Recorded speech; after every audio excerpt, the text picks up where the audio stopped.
రెండేళ్ల టీఆర్ఎస్ పాలనపై శ్వేతపత్రం రిలీజ్ చేయాలని డిమాండ్ చేశారు కాంగ్రెస్ నేతలు. ప్రజలను మభ్యపెట్టడం తప్ప ప్రభుత్వం చేసిందేమీ లేదన్నారు. కొత్త జిల్లాల ఏర్పాటు శాస్త్రీయంగా జరగాలన్నారు.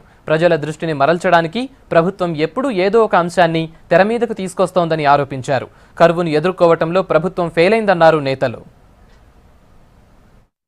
ఏ ఆంధ్ర కాంట్రాక్టర్లు తెలంగాణ సొమ్ము దోచుకుంటున్నారని చెప్పని నిన్నటి దాకా మనం ప్రచారం చేసి అదే ఆంధ్ర కాంట్రాక్టర్లకు నువ్వు 40,000 సొమ్ము ఏదైతుందో అంచనా వేవితలు వాటర్ గ్రిడ్ మిషన్ భగీరథ అప్పనంగా కట్టబెట్టామని చెప్పంటాం.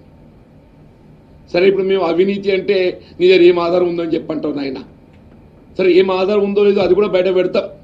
ఆధారాలు లేక కూడా మేము ఏం మాట్లాడతలేం. ఆధారాలు కూడా బయట పెడతాం సమయం వచ్చినప్పుడు అని చెప్పంటున్నాయి. కొన్ని 2 లక్షల ఇండ్ల నిర్మాణానికి వ్యయమయ్యే మొత్తం 14,000 కోట్లు అంచనా వేస్తే విడుదల చేసింది 236 కోట్లు.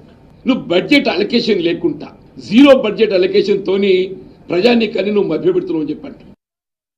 కరువు విలయతాండాన్ని పక్కన పెట్టి, తాగునీటి సమస్యను పక్కన పెట్టి, అమరవీరుల కుటుంబాల త్యాగాన్ని పక్కన పెట్టి, సమాజంలో ఉన్న అన్ని వర్గాల యొక్క ఆశల్ని అడియాశలు చేసి నీళ్లు జల్లి వాటిపైన ఈరోజు అతి ముఖ్యమైన సమస్యల్ని దృష్టి మరలించడం కొరకు కొత్త జిల్లాల ఏర్పాటని చెప్పి జిల్లాల్లో వితిన్ ద డిస్టిక్లో జిల్లాల మధ్య కొట్లాటలు పెట్టి సైంటిఫిక్ ఎక్సర్సైజ్ లేకుండా చేస్తున్న ఒక కార్యక్రమం.